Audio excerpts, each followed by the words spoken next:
Hello दोस्तों, आप सभी का हमारे यूट्यूब चैनल एग्जाम सिटी में बहुत बहुत स्वागत है। तो 16 अगस्त को जो पेपर हुआ यूपीवीयू का, उसी का सॉल्व लेकर मैं आई हुई हूँ। इसमें 120 क्वेश्चन का पूरे का सॉल्व है। बस क्वेश्चन इसमें सीरियल से नहीं है, बाकी सारे क्वेश्चन इसमें हैं। हमने बहुत मेहनत से इसे बनाया है, सॉल्व को किया है।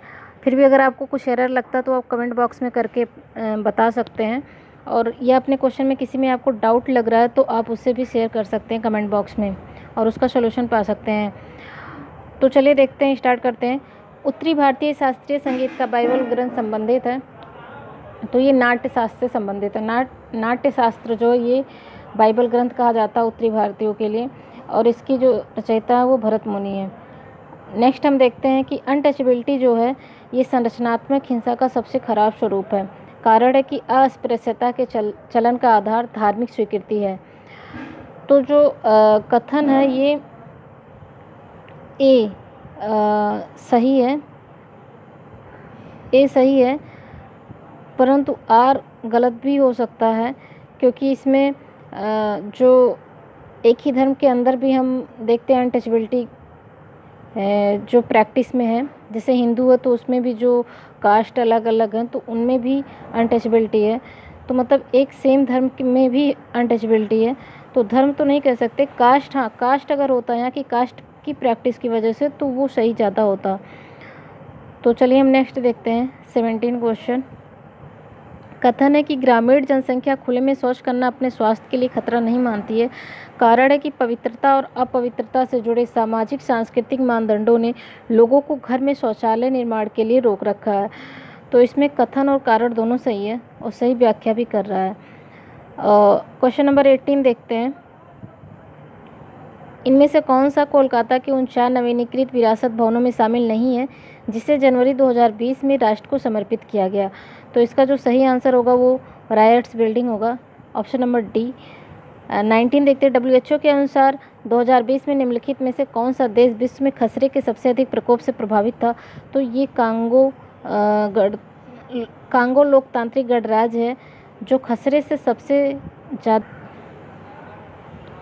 इसमें क्वेश्चन नंबर 45 में आप देखेंगे कि इसमें क्वेश्चन जिसने भेजा है वो ए ऑप्शन कट गया है, मतलब जो क्वेश्चन का एक यहाँ पे ए भी रहा होगा, जो भी ये कट गया है ABCD से है। तो इसमें आप देखेंगे कि फिर भी इस क्वेश्चन को आप सॉल्व कर सकते हैं, क्योंकि इसमें जो डी वाला है न्यायपालिका को कार्यपालिका से पृथक करना, ये आर्टिकल 50 का है, यानी डी का 3 है, और डी का 3 में सिर्फ ऑप्शन नंबर 2 में है। तो ए कट गया, लेकिन फिर भी यहाँ से आप इसको सॉल्व कर सकते हैं, तो ये ऑप्शन बी होगा। एक्चुअली आप कई सारे क्वेश्चन है वो ऑप्शन से करेंगे तो वो ज़्यादा बेटर होगा। इसमें कई सारे क्वेश्चन है जो आप ऑप्शन से बहुत आसानी से और बहुत कम टाइम में निकाल सकते हैं। 46 नंबर देखेंगे, इसमें कौन सी सीरीज फॉलो हो रही है? तो इसमें जो सीरीज फॉलो हो रही है 3 का मल्टीप्लाई करके 2 माइनस हो रहा है, जैसे 4 × 3 - 2, तो ये 10 आ रहा है। अगर 82 में हम 2 से मल्टीप्लाई करें, 3 से मल्टीप्लाई करें तो ये आएगा 246, और इसमें अगर 2 माइनस करें तो 244 आएगा। ऐसे ये सब फॉलो हो रहा, 3 से मल्टीप्लाई करके और 2 माइनस हो रहा। तो 10 में अगर 3 से मल्टीप्लाई करेंगे तो 30 आएगा, 30 में 2 माइनस करेंगे तो 28 आएगा। चलिए हम नेक्स्ट देखते हैं। ए बी का भाई है, बी सी का भाई है, सी डी का पति है और ई ए का पिता है। तो डी का ई से क्या संबंध है? ए जो है ये बी का भाई है, यानी ये भाई है। बी बहन भी हो सकता है। आगे देखते हैं, बी सी का भाई है, यानी ये भी भाई है। तो और सी पति है, तो ये भी मेल ही है, पुरुष ही है पति की वजह से, तो ये भी भाई ही हो गए, यानी तीनों आपस में भाई हो गए, ए बी सी भाई हो गए। डी जो है डी का पति, तो डी इसकी वाइफ हो गई। और ई बोल रहा है कि इसका पिता है ए का, जब ए का पिता है तो ए बी सी तीनों का पिता होगा, और इसका पिता और इसकी ये पत्नी है, तो डी जो है ई की बहू होगी। तो ये ऑप्शन नंबर बी इसका सही है। नेक्स्ट हम देखते हैं, इसमें 48 में आप देखेंगे कि दिसंबर को पीछे से उल्टे क्रम में लिख दिया गया, जैसे ERMB CED। इस तरह जब इसको आप नवंबर को सीधा करेंगे तो ये नवंबर बन जाएगा, ERNBNOVE। ये बस इसको उल्टे क्रम में लिखा गया, इसको भी आप पलट देंगे तो ये आ जाएगा। 49 में देखेंगे कि सभी समाज सुधारक मानवतावादी हैं। अगर आप सभी समाज सुधारक ये जो हैं, अगर ये मानवतावादी हैं, तो अब इसका जो मानवतावादी आप रिवर्स करोगे तो मानवतावादी में कुछ ही पार्ट, यानी ये वाला पार्ट जो मानवतावादी का, वो समाज सुधारक हो। ये वाला जो बाहर वाला पार्ट है ये समाज सुधारक नहीं होंगे। तो इसका जो सही आंसर होगा वो कुछ मानवतावादी जो है वो समाज सुधारक है। नेक्स्ट हम देखेंगे 50 नंबर। 50 नंबर में हम देखेंगे कि इसमें सब ऐड कर दिया, जैसे 112, 213 और 3 to 5, ये 5 है बीच वाला, ये 5 है, 3 to 5, फिर 5 3 8, तो 8 5 13 हो जाएगा इसका सही आंसर। 51 रायसीना डायलॉग जो 14 से 16 जनवरी 2020 को संपन्न हुआ का मुख्य विषय निम्नलिखित में से कौन सा था? तो ये नेविगेटिंग द अल्फा सेंचुरी था। 51 का जो सही आंसर वो सी होगा। नेक्स्ट हम देखेंगे कि पंचायती राज पर गठित निम्नलिखित समितियों को काल क्रमानुसार व्यवस्थित कीजिए और नीचे दिए गए कोट से सही उत्तर का चयन कीजिए। राव समिति, LM सिंघवी समिति, BR मेहता समिति, अशोक मेहता समिति। तो सबसे पहले जो आया है वो BR मेहता समिति यानी बलवंत राय मेहता समिति आया है, और उसके बाद अशोक। अगर पहले आपको पता है कि बलवंत राय मेहता आया तो इसमें एक ही ऑप्शन ऐसा है 3 आया है, तो ये ऑप्शन नंबर सी जो है आपका सही हो जाएगा, और उसके अलावा कोई ऑप्शन ही ऐसा नहीं बचता है। तो इसमें फिर आपको आगे ज़्यादा सोचने की ज़रूरत ही नहीं है। जो क्वेश्चन नंबर 70 है इसमें देखेंगे, इसमें स्टेट और सेंटर के जो रिलेशन है उसका पार्ट पूछ रहा है कि कॉन्स्टिट्यूशन में ये कौन से पार्ट में है, तो ये पार्ट 11 में है। इसका जो सही आंसर होगा वो बी होगा। नेक्स्ट हम देखते हैं, ए बढ़ई 6 घंटे में एक कुर्सी बनाता, बी बढ़ई 7 घंटों में एक कुर्सी बनाता, सी बढ़ई 8 घंटे में एक कुर्सी बनाता। इसमें आप 6, 7, 8 का जो है एलसीएम ले लेंगे और इनकी एफिशिएंसी निकालेंगे एक दिन का काम, और फिर उसे 21 दिन में देखेंगे कितनी कुर्सियाँ बनेंगी। तो आपका जो सही आंसर आएगा वो होगा 73। ये इसमें बस एलसीएम लेना है और ज़्यादा कुछ करना नहीं है, इसलिए मैं इसको नहीं कर रही हूँ। बहुत जल्दी कराना नहीं, वीडियो बहुत बड़ा हो जा रहा है। नेक्स्ट हम देखते हैं कि BCDEFGHIJ इस तरह से सीरीज चल रही है इसकी। तो LMNOPO छोड़ के P है, फिर QRST छोड़ के U होगा। ये सीरीज चल रही है तो ये फॉलो होगा। अब हम 73 नंबर देखेंगे कि 1980 में भारत का गणतंत्र दिवस जो है ये शनिवार को पड़ता है। तो अगर हम इसको देखें 1980 में, तो जो गणतंत्र दिवस होगा वो 26 जनवरी को होगा। तो 26 जनवरी को सैटरडे है। अब इसमें अगर हम 7 ऐड करते जाएं, तो अगर हम 7 ऐड करेंगे तो 26 और 7 4 35 31 होगा, क्योंकि जनवरी 31 की होगी, और 2 यानी 2 फरवरी को हमारा आएगा सैटरडे फिर से। अब इसमें अगर हम 7 ऐड करते जाएं, तो 2 फरवरी के बाद 7 अगर ऐड करेंगे तो 9 फरवरी को सैटरडे पड़ेगा। 9 फरवरी के बाद फिर 16 फरवरी को सैटरडे पड़ेगा। 16 फरवरी के बाद अगर हम इसमें 7 ऐड करें तो 23 फरवरी, और उसके बाद इसमें अगर हम 7 ऐड करें तो इसमें आपको ध्यान देना है कि 1980 जो है ये लीप ईयर है, यानी इसमें फरवरी जो है 29 की होगी। अगर इसमें हम 7 ऐड करेंगे तो ये आ जाएगा 1 मार्च। 1 मार्च को हमारा सैटरडे पड़ेगा, क्योंकि 23 7 30 हो जाएगा, तो 1 मार्च होगा ये। और फिर ये बोला 3 मार्च को उसका बर्थडे पड़ता, तो 1 मार्च को सैटरडे है, तो 3 मार्च को क्या हो जाएगा, सैटरडे संडे मंडे, ये मंडे हो जाएगा, यानी सोमवार हो जाएगा। 3 मार्च को सोमवार आ गया। अब इससे अगर कोई 4 दिन बढ़ा तो 4 दिन हमें बैक में जाना पड़ेगा। तो 3 से अगर हम 1 बैक जाएंगे तो 2 से 1 बैक जाएंगे तो 1, और 1 से 1 बार और हमें जाना पड़ेगा, तो ये पड़ेगा हमारा 29 फेब को फ्राइडे पड़ेगा उसके एक और बैक जाएंगे तो 28 को हमारा पड़ जाएगा बृहस्पतिवार। तो इसका जो सही आंसर होगा वो बृहस्पतिवार होगा। इसमें कुछ करना नहीं, बस आपको 7 ऐड करके देख लेना। और ये ध्यान रखना कि 1980 जो है ये लीप ईयर है, तो इसमें 29 डे की जो है फरवरी होगी। नेक्स्ट हम देखते हैं इसमें 5 1 5 और 6 1 जा 6, तो 6 5 को ऐड करेंगे तो 11 आएगा। और 6 4 का मल्टीप्लिकेशन करेंगे तो 24 और 3 2 का करेंगे तो 6, ये ऐड करेंगे तो 30 आएगा। इसी तरह हम इसका आपस में मल्टीप्लिकेशन करें और इसका करें तो 3 5 15 और 4 3 जा 12, तो ये हमारा 27 आंसर आएगा, यानी ऑप्शन नंबर बी हमारा सही होगा। नेक्स्ट हम देखते हैं कि 5 वर्ष पूर्व ए और बी की आयु जो है, 5 वर्ष पूर्व ए और बी की आयु 4:5 में थी। यदि ए की वर्तमान आयु 29 ईयर है तो बी की वर्तमान आयु क्या होगी। अब हम इसमें देखते हैं ए की जो वर्तमान आयु है वो देखेंगे तो 4x, अगर इनकी 5 ईयर पहले की मान लें तो 4x और 5x मान लें, तो वर्तमान आयु क्या होगी 4x + 5, तो ये दिया 29, तो 29 करेंगे तो 4x = 24, तो x = 6। अब हमें b की निकालनी है, तो b की क्या होगी 5x + 5, 5x था ही और वर्तमान आयु निकालनी है तो 5, तो इसमें अगर 6 का मल्टीप्लाई करेंगे तो 6 5 जा 30 और +5 35 आएगा। इसका सही आंसर डी। इसमें बस आपको इक्वेशन बनाना था और इसमें कुछ करना नहीं है।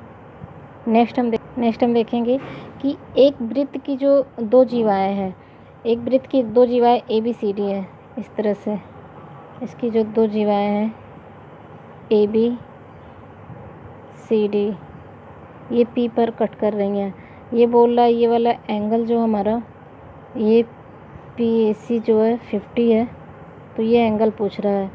तो अगर ये 50 तो इसके सामने का जो ये वाला एंगल होगा ये 180 होगा। इन दोनों का जो सम होगा, यानी BAC और DBC का जो सम होगा वो 180 होगा। तो ये 130 है, तो 180 में से माइनस करेंगे तो 130 आ जाएगा। अगर ये 130 है और एक हमें पता है कि एक सीधी लाइन पे जो एंगल बनता है वो 180 का बनता है, तो अगर ये 130 आया हमारा ये वाला एंगल, तो ये एंगल निकालना है, तो ये एंगल हमारा 50 आ जाएगा। तो इसका सही आंसर जो होगा ये 50 होगा। नेक्स्ट हम देखेंगे कि ये 2 संख्याओं का मासा और लासा क्रमशः 21 और 84 है, तो संख्याओं का अनुपात 1:4 है। इन दोनों संख्याओं में बड़ी संख्या होगी। हमें फॉर्मूला पता है कि पहली संख्या गुणे दूसरी संख्या बराबर LCM × HCF, ये हमारा है फॉर्मूला। तो इसमें बस रख देना आपको। इसमें तो वैसे ज़्यादा टाइम नहीं देना चाहिए, वीडियो बहुत बड़ा होता जा रहा है। फिर भी 28 × 84 और इधर जो अनुपात है ये 4x × 1x का है, तो अगर इसको काटेंगे तो 21 आ जाएगा और x² = 21 × 21 आ गया, तो x = 21 आ जाएगा। अब हमें पूछा कि सबसे बड़ी संख्या कौन सी है, तो सबसे बड़ा जो अनुपात होगा वही सबसे बड़ी संख्या होगी, यानी 4 से इसमें मल्टीप्लाई करेंगे तो 484। इसका जो सही आंसर होगा ये 84 आएगा। नेक्स्ट हम देखेंगे देश के बड़े राज्यों के समूह में भारत के किस राज्य ने वर्ष 2019 में सुशासन सूचकांक में शीर्ष स्थान प्राप्त किया है, तो ये तमिलनाडु इसका सही आंसर होगा। 80 में पूछा कि अप्रत्यक्ष करों को प्रतिगामी कर व्यवस्था क्यों कहा जाता है। अगर आप इसका जो इंग्लिश वाला फॉर्म देखेंगे तो उससे आपको ज़्यादा समझ में आएगा। अप्रत्यक्ष कर मतलब इनडायरेक्ट टैक्स। इनडायरेक्ट टैक्स जो होता है उसमें रिग्रेसिव टैक्सिंग टर्म तभी आता है कि जब जो टैक्स का जो वितरण है, यानी टैक्स की जो रेट वो लगाई जा रही है वो सभी आय समूह पर संभाला। ये उसका नेगेटिव पॉइंट होता है इनडायरेक्ट टैक्स का, कि सभी आय समूह किसी की आय कुछ भी हो तो उसमें इनडायरेक्ट टैक्स में उतने पैसे सबको देने पड़ते हैं। तो इसको इंग्लिश से आप करेंगे तभी कर पाएंगे। नेक्स्ट देखेंगे कि भारत की $5 ट्रिलियन की अर्थव्यवस्था के लक्ष्य को कब तक प्राप्त करना चाहता है, तो ये 2024 तक ये टारगेटेड है कि 2024 तक ये प्राप्त हो जाना चाहिए, जो कि अब पॉसिबल नहीं लगता कोरोना वगैरह की वजह से, जो भी है। नेक्स्ट देखते हैं ये नीचे 83 क्वेश्चन कट गया है। कोई क्वेश्चन था यहाँ पे पल्लव शासन का था। अच्छा हाँ, पल्लव शासक का क्वेश्चन था। इसमें नंदी वर्मन सबसे लास्ट में आए होते हैं, तो इसमें नंदी वर्मन ये क्वेश्चन यहाँ पे कट गया है। पिक लेते इस टाइम, तो नंदी वर्मन सबसे लास्ट में आते हैं, और उसमें जो भी ऑप्शन एक ही है जो नंदी वर्मन सबसे लास्ट में आते हैं, तो उसे आप देख लीजिएगा। 82 में जो है ये कौन सा कथन 15वें वित्त आयोग के संबंध में सही है, तो 15वें वित्त आयोग के संबंध में कौन सा कथन सही है, तो ये सही है। श्री एन के अध्यक्ष रहे, ये भी सही है, ये भी सही है, ये सही नहीं है। नेक्स्ट हम क्वेश्चन देखेंगे। नेक्स्ट क्वेश्चन देखेंगे कि माकुम ये कोयला क्षेत्र, और पूछा है कि ये कोयला क्षेत्र कहाँ पर स्थित है। तो माकुम जो ये असम में, नामची का अरुणाचल प्रदेश में, गिरिडीह जो है सोहागपुर हमारा मध्य प्रदेश में, गिरिडीह झारखंड में। ये 1 2 3 4 1 2 3 4 ये ऑप्शन नंबर ए ही इसका सही आंसर होगा। अब इसमें देखें नेक्स्ट क्वेश्चन मैथ्स का आ गया है कि दो रेलगाड़ियाँ एक ही दिशा में 90 किलोमीटर प्रति घंटा और 70 किलोमीटर प्रति घंटे की चाल से चल रही है। तेज चलने वाली रेलगाड़ी ने धीमी गति वाली रेलगाड़ी में खड़े किसी व्यक्ति को 18 सेकंड में पार किया, तो तेज चलने वाली रेलगाड़ी की लंबाई होगी।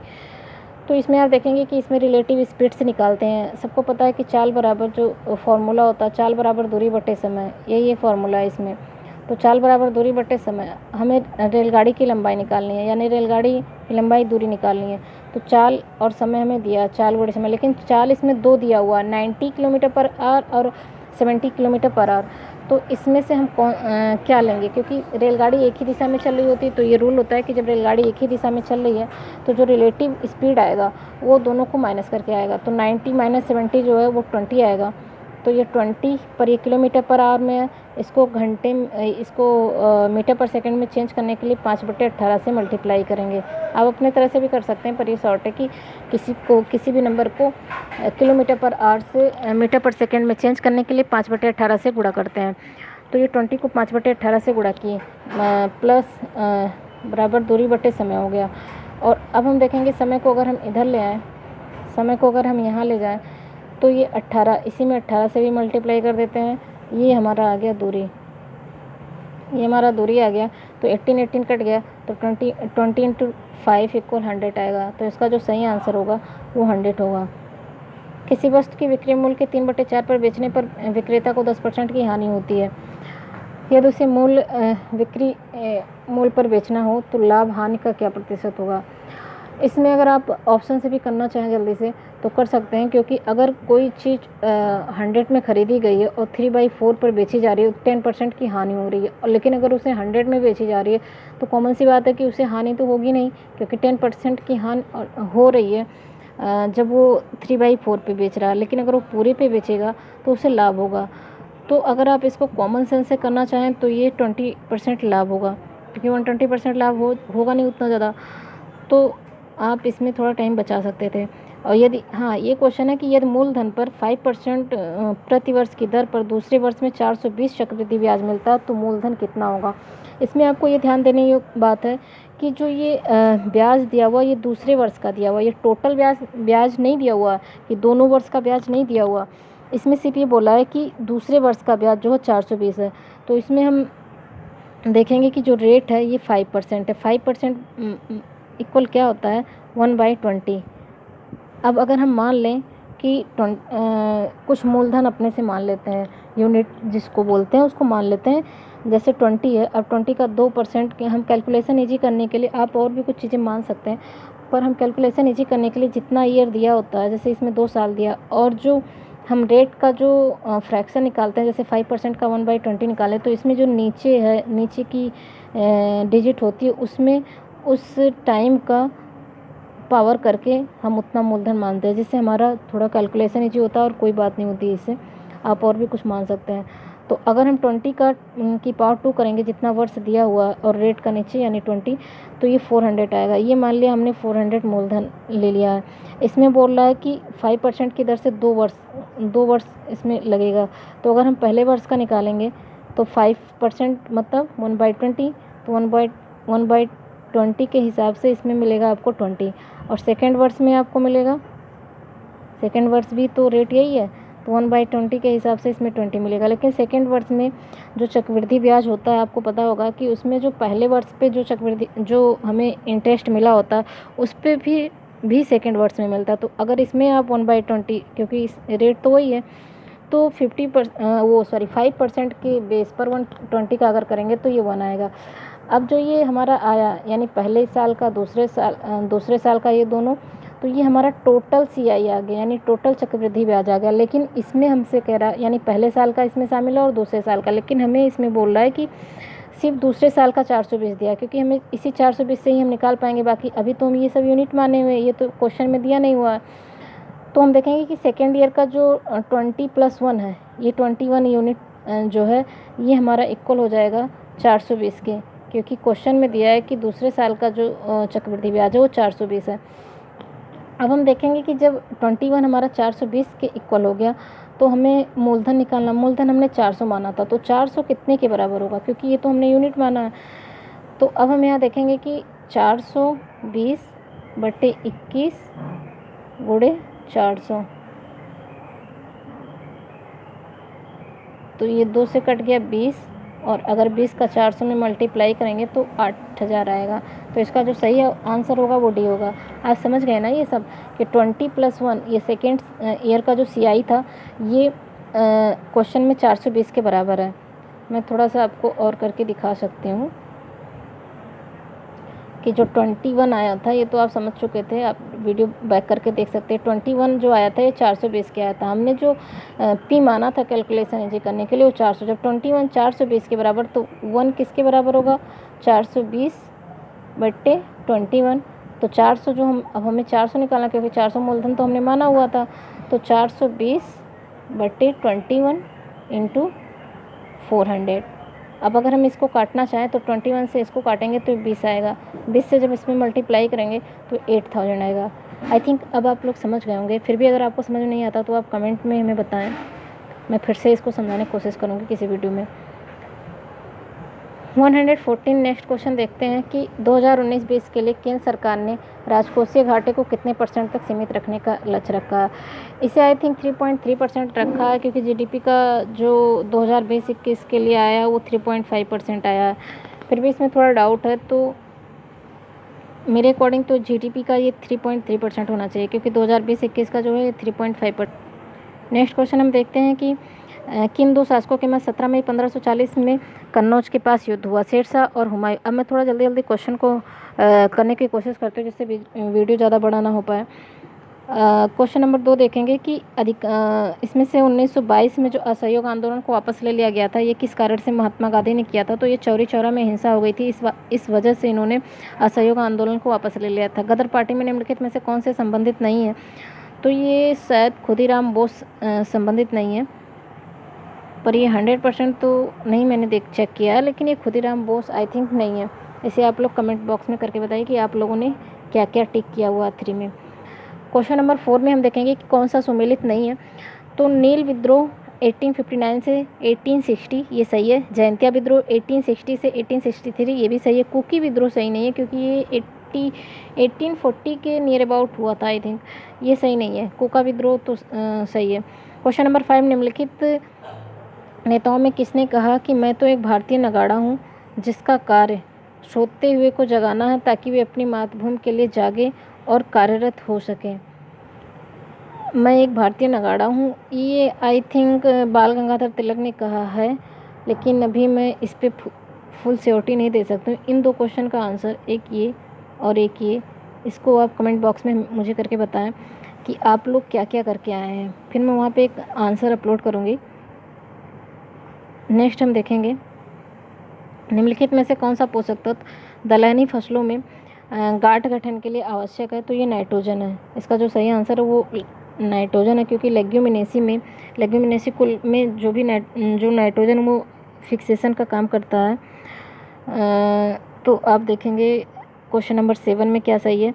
1 किलोग्राम नाइट्रोजन की आपूर्ति के लिए कितनी यूरिया की मात्रा आवश्यकता में होगी। इसमें अगर हम व्यवहारिक देखें तो एक बोरे का जो यूरिया आती है एक बोरे पे, उस पर 46% लिखा होता है कि हमारा 46% इसमें नाइट्रोजन है। तो अगर 100 kg पे 46 है हमारा यूरिया, 46% है, तो 1 kg पे कितना होगा। तो 100/46 अगर करेंगे आप तो आपका 2.2 kg आएगा। तो इसका जो सही आंसर होगा वो बी होगा। 8वां हम देखेंगे कि चूने का प्रयोग करके ऊसर भूमि को सुधारा जा सकता है और इसका पीएच मान 7 से अधिक होता है। 1 और 2 सही होगा, ऑप्शन नंबर ए। नेक्स्ट हम देखेंगे, नेक्स्ट देख लेते हैं। तो ठीक है दोस्तों, हम नेक्स्ट क्वेश्चन देखते हैं कि फॉर्च्यून इंडिया के 500 कंपनियों निगमों की सूची के अनुसार 2019 में सबसे बड़ी कंपनी थी, तो ये रिलायंस इंडस्ट्री थी। नवा का सी क्वेश्चन, सी ऑप्शन सही होगा, नवा का सी सही होगा। उत्तर प्रदेश में पहला तैरता सौर ऊर्जा संयंत्र निम्नलिखित में से किस बात पर बना हुआ है, तो ये रिहंद पर बना हुआ है, डी सही है। उत्तर प्रदेश में निम्नलिखित में से कौन सा जिला संतरे का सर्वाधिक उत्पादक है, तो ये सहारनपुर सही है। उत्तर प्रदेश में निम्नलिखित नगरों में से किसमें भारतीय दलहन अनुसंधान स्थित है, तो कानपुर, इसका कानपुर सही होगा। नेक्स्ट हम देखते हैं कि वीवी गिरी, इसमें अगर आप ध्यान देंगे तो भारतीय सब्जी अनुसंधान संस्थान सबको पता होता है कि ये वाराणसी में है, मैक्सिमम ये कॉमन है, भारतीय सब्जी अनुसंधान संस्थान। तो अगर आपको ये पता है कि भारतीय सब्जी अनुसंधान संस्थान वाराणसी में, दूसरे का ए है, तो दूसरे का ए सिर्फ एक में है, सी में, तो इसका जो ऑप्शन नंबर सी सही होगा। क्वेश्चन नंबर 14 में हम देखते हैं कि उत्तर प्रदेश के बारे में कुछ स्टेटमेंट है। यह देश में सर्वाधिक दुग्ध उत्पादक राज्य है, ये सही है। इसमें देश का अधिकतम आलू की खेती की जाती है, यह भी सही है। यह देश का प्रमुख गन्ना उत्पादक राज्य है, ये भी सही है। धान की खेती में तीसरा स्थान है, ये गलत है, तो 1, 2, 3 सही होगा, ऑप्शन नंबर बी। नेक्स्ट हम देख, अफ्रीका महाद्वीप के निम्नलिखित में से किस देश में भारत ने अपना प्रथम महात्मा गांधी कन्वेंशन सेंटर 2020 खोला है, तो ये जो सही आंसर है ये नाइजर है। जनवरी 2020 में मिशेल ओबामा को निम्नलिखित में से किस एल्बम हेतु ग्रैमी पुरस्कार, बिकमिंग जो है ये मिशेल ओबामा की ही रचना है। और 22वां देखते हैं कि ये विश्व आर्थिक मंच यानी वर्ल्ड इकोनॉमिक फोरम द्वारा जो जारी की जाती है report, global competitive index, talent competitive index, इसमें हम देखेंगे कि पूछा है टॉप 5, आपको पता होना चाहिए, इंडिया का पता होना चाहिए, इतना डीप तो नहीं पूछता, टॉप 5 तो नहीं पूछता, लेकिन इसमें पूछा है। पेपर तो कहीं ना कहीं देखिए, यूपीपीओ का जो पेपर है ये इजी तो नहीं था, टफ ही पेपर है, तो मेरिट भी बहुत ज़्यादा मेरे अकॉर्डिंग तो नहीं जाने वाली है, लेकिन हाँ पेपर तो आसान नहीं कहा जा सकता है, पीसीएस लेवल का पेपर है ये, पहले से भी एक्सपेक्टेड था कि पेपर इजी नहीं आएगा। स्विट्ज़रलैंड, इसमें यूएसए गलत होगा, यूएसए की सेकेंड रैंक है 23 में। नेक्स्ट हम देखते हैं 3 जनवरी 2020 को दिल्ली में 100 ग्लोबल चाइल्ड प्रोडिजी अवार्ड जीतने वाली 13 वर्षीय लड़की सुचेता सतीश के संदर्भ में निम्नलिखित में से क्या सही है,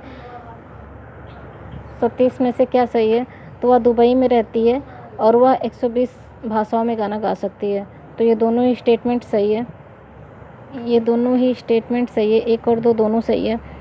सन 2020 में COP26 का आयोजन निम्नलिखित शहरों में से किसमें प्रस्तावित है, तो ये ग्लासगो में होगा, ग्लासगो में। बांस से एक जादुई घास विषय पर 1-2 दिवसीय कार्यशाला सह प्रदर्शनी 11 से 12 जनवरी 2020 को भारत के निम्नलिखित में से किस नगर में आयोजित की गई, तो ये जम्मू है, जम्मू इसका सही आंसर होगा। अजरबैजान की राजधानी बाकू निम्नलिखित में से किस एक सागर के किनारे स्थित है, तो ये कैस्पियन सागर के किनारे स्थित है। कैस्पियन सागर की अगर आप लोकेशन देखेंगे तो ये रसिया के नीचे, इसे आप वर्ल्ड मैप में आसानी से देख सकते हैं कि इससे टच कितने कंट्री हैं। नेक्स्ट हम देखते हैं ग्रीन पीस इंडिया द्वारा जनवरी 2020 में जारी रिपोर्ट के अनुसार भारत के 227 नगरों में निम्नलिखित में से कौन सा सर्वाधिक प्रदूषित नगर है, तो ये झरिया होगा, झरिया झारखंड में है, ये झरिया झारखंड का। बिम्स्टेक देशों के लिए जलवायु स्मार्ट खेती प्रणाली विषय पर 11 से 13 दिसंबर 2019 को संपन्न हुई 3 दिवसीय अंतर्राष्ट्रीय संगोष्ठी के संबंध में निम्नलिखित कथनों में से कौन सा सही है, तो यह काठमांडू नेपाल में, ये गलत है, यह दिल्ली में हुआ था, सेकेंड, इसका केवल सेकेंड सही होगा, बी ऑप्शन इसका केवल सही है। नेक्स्ट हम देखेंगे कि कौन सा किस नदी के किनारे स्थित है, तो हम देखेंगे कि पेरिस जो ये सीन नदी के किनारे स्थित है और बैंकॉक जो चायो फ्राया के किनारे स्थित है, तो पहले का चौथा यानी या तो ए सही होगा या तो सी सही होगा। अब हम देखेंगे कि जो ये एसेंशियन जो सिटी है, एसेंशियन नगर जो ये अर्जेंटीना का या पराग्वे नदी के किनारे स्थित है, पराग्वे के किनारे है, यानी इंडिका जो है पहला, यानी ऑप्शन नंबर सी सही होगा, ऑप्शन नंबर सी सही होगा। नेक्स्ट हम देखते हैं कि जापान के यहाँ पे महाद्वीप पूछा है और उनका उत्तर से दक्षिण में क्रम पूछा है कि उसका उत्तर से दक्षिण में क्रम क्या है, तो इसमें होगा होकाइडो, होन्शु, शिकोकू और क्यूशू। ऑप्शन नंबर डी जो है ये इसका सही आंसर होगा, ऑप्शन डी इसका सही आंसर होगा। नेक्स्ट हम देखते हैं कि इसमें पूछा है कथन और कारण। विश्व के अधिकांश उष्ण मरुस्थल 15 डिग्री से 30 उत्तरी और दक्षिणी अक्षांशों के मध्य महाद्वीपों के पश्चिमी किनारे पर स्थित है। व्यापारिक पवनें जैसे जैसे पश्चिम की ओर जाती है उनकी नमी और आर्द्रता में कमी हो जाती है। इसमें कथन कारण दोनों सही है, कथन कारण दोनों सही और सही व्याख्या भी कर रहा है। नेक्स्ट हम देखेंगे, इसमें आप देखेंगे कि जरवा है ये अंडमान निकोबार का और ऐसा है कि ऑप्शन है बी, तो ऑप्शन नंबर बी सही होगा।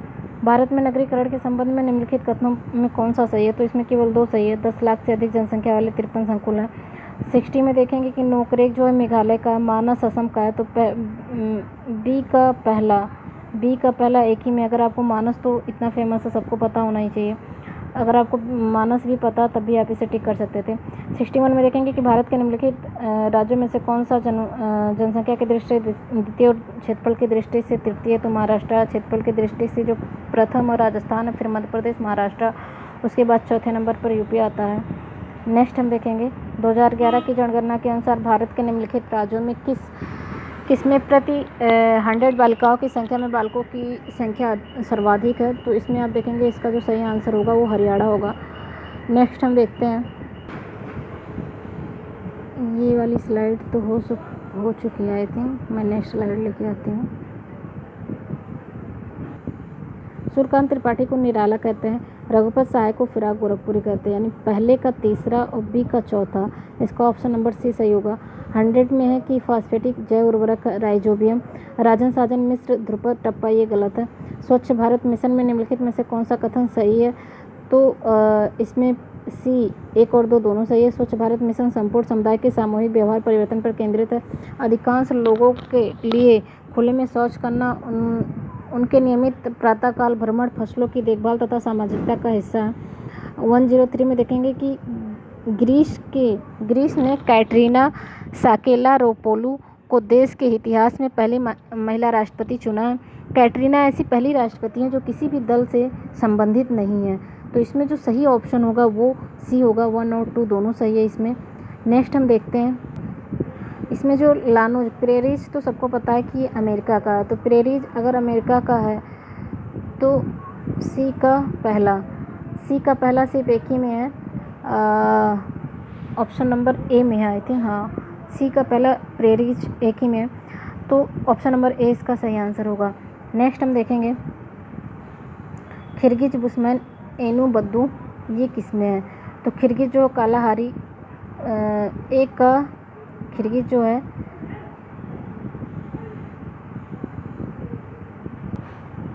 इसमें हम देखेंगे जो खिरगिज है, खिरगिज जो ये मध्य एशिया का है, खिरगिज अगर आप देखेंगे ये मध्य एशिया का है। और जो ये तो इसमें ऑप्शन या तो हमारा ए सही होगा या सी सही होगा, तो ए और सी में देखेंगे डी में सेम दिया है 2, यानी डी का अरब होगा। आप ऑप्शन से काफ़ी हद तक कुछ क्वेश्चन सॉल्व कर सकते हैं अगर आपको एक आध भी पता हो तो। खिरगिज अगर मध्य एशिया का है, बद्दू अरब का हो गया, तो बुशमैन जो ये कालाहारी का है और एनू जापान का है, तो बी का चौथा यही है, ऑप्शन नंबर सी सही होगा। अब हम नेक्स्ट देखते हैं, भारत में लिग्नाइट कोयले का सबसे बड़ा क्षेत्र है सिंगरौली जो है ये सबसे बड़ा क्षेत्र है।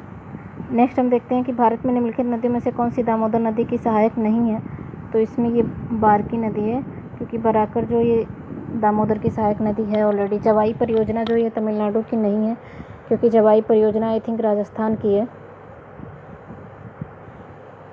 भारत में कौन सा कथन सही है, तो भारत में उड़ीसा में मैग्नीज के सबसे ज़्यादा भंडार हैं, ऑप्शन नंबर डी इसका सही होगा। नेक्स्ट हम देखते हैं,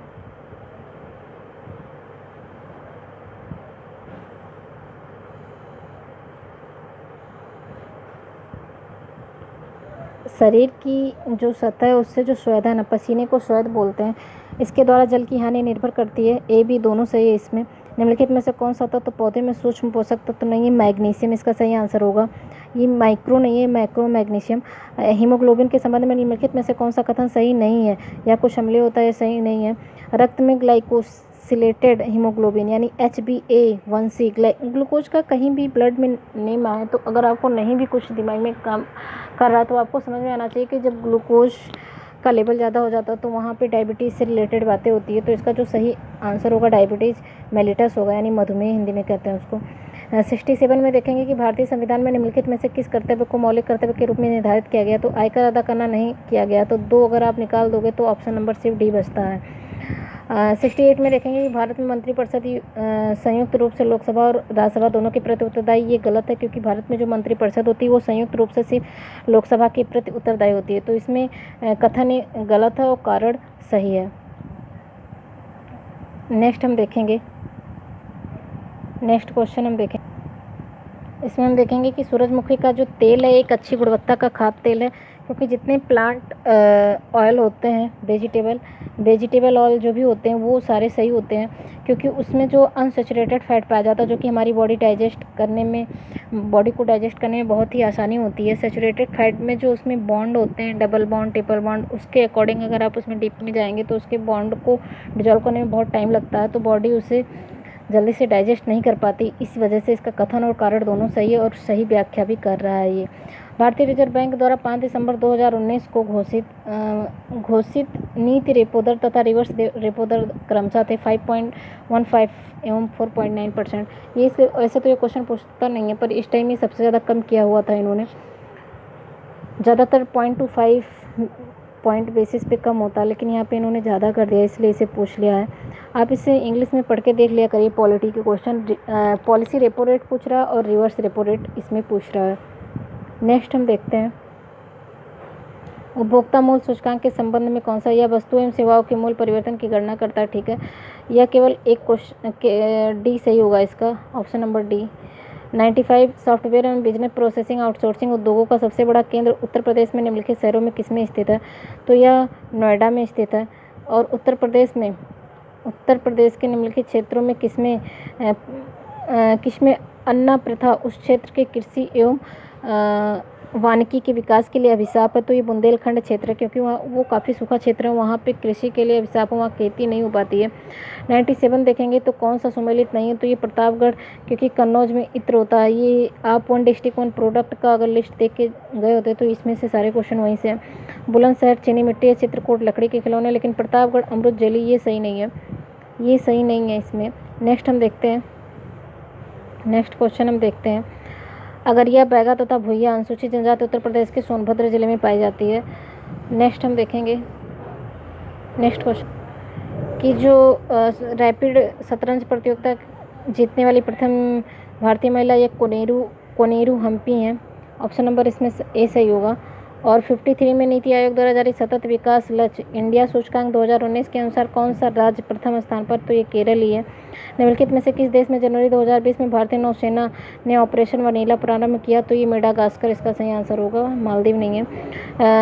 निम्नलिखित देश में से किस देश ने दिसंबर 2019 में G20 देशों की अध्यक्षता जापान से प्राप्त की। तो सऊदी अरब ही है, सऊदी अरब है जो जापान के बाद इसे अध्यक्षता मिली हुई है। नेक्स्ट हम देखेंगे चमेरा।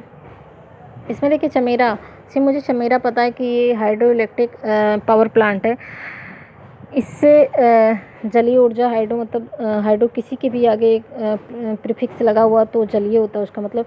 तो अगर चमेरा का हम जलीय ऊर्जा से जोड़ दें तो ए का 3 केवल एक ही है, डी। तो डी इसका सही आंसर होगा। नेक्स्ट हम देखेंगे, नेक्स्ट क्वेश्चन हम देखते हैं 57 में भारतीय भूगर्भ सर्वेक्षण के अनुसार भारत में सभी कोट के कोयले का कुल भंडारण इतना। देश के कोयले के कुल प्रमाणित भंडारण का आधा से अधिक 2 राज्यों झारखंड और उड़ीसा में पाया जाता है।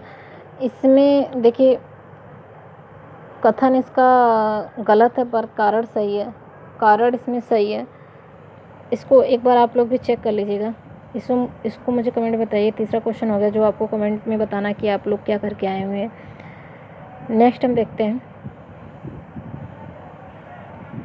नेक्स्ट में हम देखेंगे कि आर्य समाज आंदोलन ने हिंदुओं का आत्मविश्वास और आत्मनिर्भरता प्रदान किया। आर्य समाज आंदोलन ने स्वयं जाति की श्रेष्ठता में विश्वास की जड़ों को कमजोर किया। इसमें दोनों सही है और इसकी व्याख्या भी सही कर रहा है, क्योंकि आर्य समाज ने जाति प्रथा पर बहुत ज़्यादा कुठाराघात किया हुआ था। अब हम नेक्स्ट देखेंगे लाला लाजपत राय। नेक्स्ट हम देखेंगे कि लाला लाजपत राय जो है ये कौन सा कथन इसमें से सही है। प्रारंभ में वे असहयोग नीति के पक्ष में नहीं थे, परंतु बाद में वे गांधी के पक्ष में हो गए।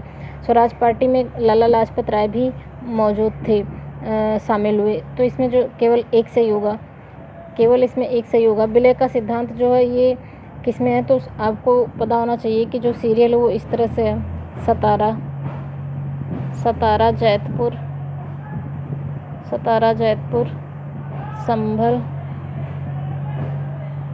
बघाट उदयपुर झांसी, बघाट उदयपुर और झांसी। इसमें अगर हम देखेंगे तो सतारा, बघाट, उदयपुर, झांसी, यानी 1 3 2, 1 3 4 2, 1 3 4 2, ये ऑप्शन नंबर सी इसका सही आंसर होगा। नेक्स्ट हम देखते हैं, गन्ने के उचित पारिश्रमिक मूल्य यानी FRP जो है, फेयर एंड रिन्यूमरेटिव प्राइस जो है शुगर केन का, ये इसका जो अप्रूवल कौन करता है? इसका अप्रूवल देखिए cabinet committee on economic affairs करती है, यानी आर्थिक मामलों की कैबिनेट कमेटी। एंड इसका जो रिकमेंडेशन देता है, इसके कॉस्ट को लेकर जो रिकमेंडेशन होती है वो कृषि लागत और मूल्य आयोग देता है, लेकिन फाइनल अप्रूवल जो है ये आर्थिक मामलों की जो कैबिनेट कमेटी है ये देती है। नेक्स्ट हम देखते हैं, नेक्स्ट क्वेश्चन, ये तो हम लोग देख चुके हैं। नेक्स्ट स्लाइड देखते हैं।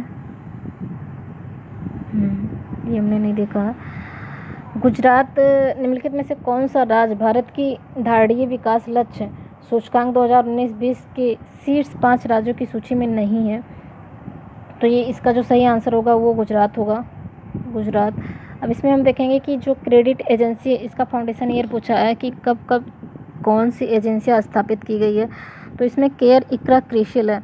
इसमें पता है कि 2 इकरा पहले बना। अगर आपको एक चीज़ थोड़ा सा आइडिया है किसी क्रेडिट एजेंसी के बारे में, तो मुझे बस इतना पता था कि इकरा पहले बना है।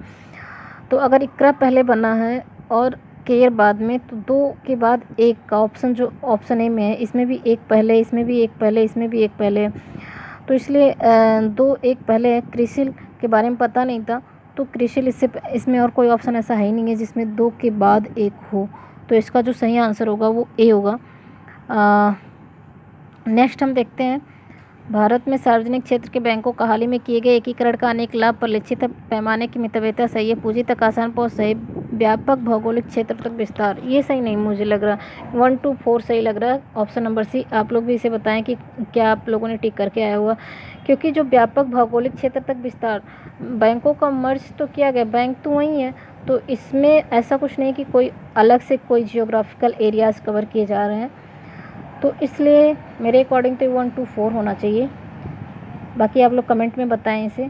118 का सतसहस्री संहिता उपनाम जो ये महाभारत का नाम है। नेक्स्ट हम देखेंगे, कार्दमक क्षत्रपों ने निम्नलिखित में से किस धातु में अति दुर्लभ सिक्के जारी किए? तो ये रजत है। न्याय दर्शन का देखिए, न्याय जहाँ भी होगा वो लॉजिक थिंकिंग से होगा। तो बस अगर आपको एक पता है कि न्याय दर्शन में लॉजिक थिंकिंग यूज होती है मोक्ष प्राप्त करने के लिए, तो पहले का चौथा सिर्फ एक ही में है, बी में, तो इसका ऑप्शन नंबर बी सही होगा, इसका ऑप्शन बी सही होगा। नेक्स्ट हम इसमें देखिए जो शासक हैं उनकी रानियों का पूछा है। ऐसे सब क्वेश्चन बहुत ही टफ बना देते हैं, ये सब तो कुछ ही लोग करके आए होंगे। चंद्रगुप्त, समुद्रगुप्त, चंद्रगुप्त द्वितीय, कुमारगुप्त प्रथम। देखिए इसमें डी ऑप्शन से पता चल रहा है कि डी का चौथा ही सही होगा, अनंत देवी। और अनंत देवी से सही होने से डी का अगर चौथा हो गया, फिर भी कुछ ज़्यादा हेल्प नहीं मिल रही है, तो हमें ए का जो है ये तीसरा कुमार देवी, चंद्रगुप्त का अगर कुमार देवी पता है तो आपका ये कोई ऑप्शन नंबर ए सही हो पाएगा, क्योंकि ये बिना पढ़े ये तो किसी को नहीं पता होगा। ये बहुत ही टफ क्वेश्चन है, डायरेक्ट ये आपको रटने वाले क्वेश्चन है। नेक्स्ट हम देखेंगे कि अल हिलाल मौलाना अबुल कलाम आज़ाद की ये सही है। न्यू इंडिया कॉमनवेल्थ ये दोनों यूनिवर्सिटी का सही है। तहजीब उल अहलाक ये गलत है, ये जो मोहम्मद अली जिन्ना का नहीं, संवाद कौमुदी राजा राम मोहन राय का। तहजीब अल अहलाक I think sir Syed Ahmad Khan का है, ये सर सैयद अहमद खां का। नेक्स्ट हम देखेंगे ताजुल मासिर जो हसन निजामी का है, खजाइन उल फतू यहिया बिन सरहिंदी का है, तो इसका ऑप्शन नंबर बी सही होगा, ऑप्शन नंबर बी सही होगा इसका। 87 में देखेंगे कि कॉलिन स्कॉट मॉनक्रीफ की अध्यक्षता में सिंचाई आयोग की स्थापना हुई थी कर्जन के टाइम में, तो सी का दूसरा, लेकिन सी का दूसरा में 2 ऑप्शन है ए और सी, तो ए और सी में देखेंगे डी का चौथा है, डी का जो है चौथा है। अगर हम सी का दूसरा टिक करते हैं, यहाँ पे देखिए सी का अगर हम दूसरा टिक करते हैं तो सी में दूसरा, इसमें इससे पता चलता है कि डी का चौथा ये है थॉमस रॉबर्टसन, क्योंकि डी का चौथा ही है उसमें। अब हम देखेंगे कि एंड्रयू फ्रेजर और एंटनी मैकडोनल का क्या है। Andrew Fraser, Antony McDonnell B का पहला होगा, बी का पहला है। और एंड्रयू फ्रेजर ये एक आर्मी मैन थे, इन्होंने पुलिस आयोग की स्थापना की थी। तो ये ऑप्शन नंबर ए सही होगा। नेक्स्ट हम देखते हैं विटामिन के बारे में कौन सा सही नहीं है। विटामिन के जल में घुलनशील है, नहीं, क्योंकि केवल बी और सी दो ही विटामिन है। WBC से याद रखिए, WBC, W means water, water में बी और सी ही घुलनशील है, तो के तो नहीं है। फ़ारेनहाइट पैमाने पर पूछ रहा है, इसका देखिए जो फार्मूला होता है ये होता है C/100, C/100 इक्वल F-32/180। इसका फार्मूला अगर आप समझ लें तो आपको कभी नहीं भूलेगा। ये जो सेल्सियस पैमाना जो होता है, इस पे 0 डिग्री सेल्सियस पर इस तरह से अगर इसका ये पैमाना है तो यहाँ पे 0 डिग्री सेल्सियस पर ये वाटर फ्रीज होता है, और इस तरह से ये यहाँ पे ये 100 डिग्री सेल्सियस पर ये वाटर जो है ये बॉयल होना स्टार्ट हो जाता है। तो इनके बीच का जो ये है ये 100 बराबर भागों में बांटा गया है, तो C/100 तो ये हो गया। लेकिन F-32 जो फ़ारेनहाइट पैमाना है, यहाँ पे ये सबसे नीचे वाला पॉइंट 32 होता है, यानी 32 पर ही वाटर जो है फ्रीज होने लगता है।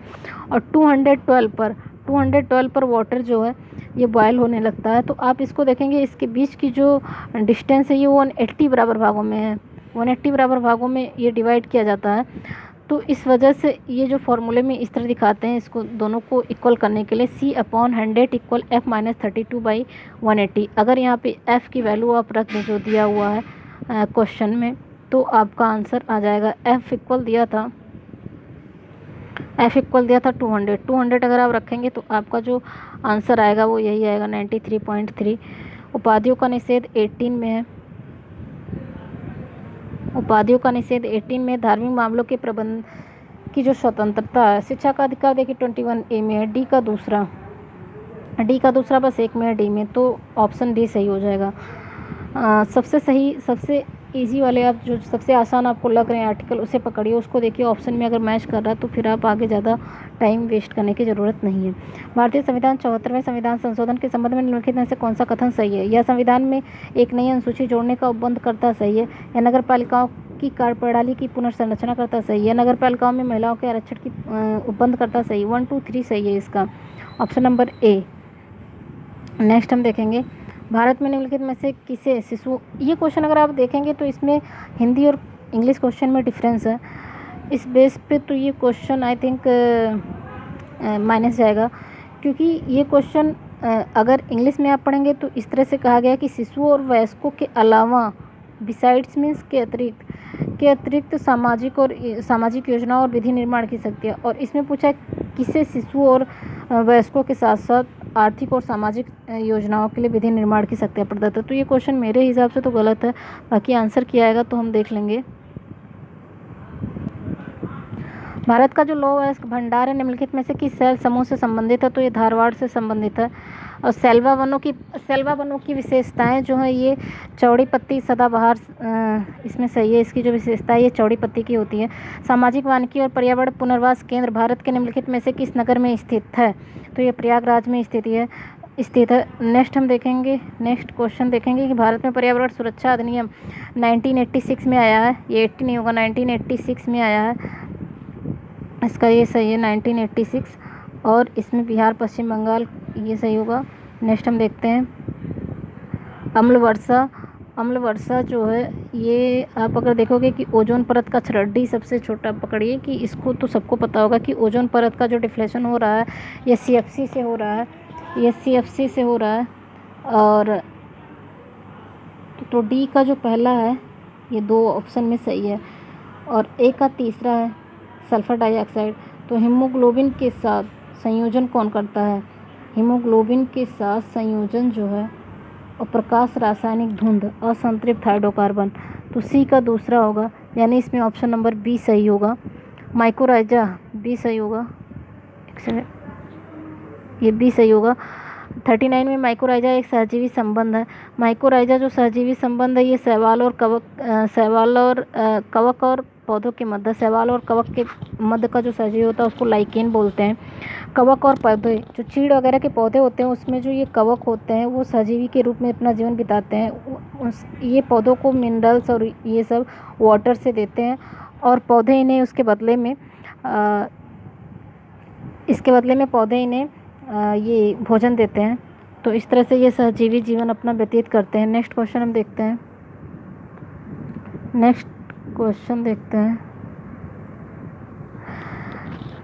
नेक्स्ट स्लाइड तो नहीं है, यही लास्ट था।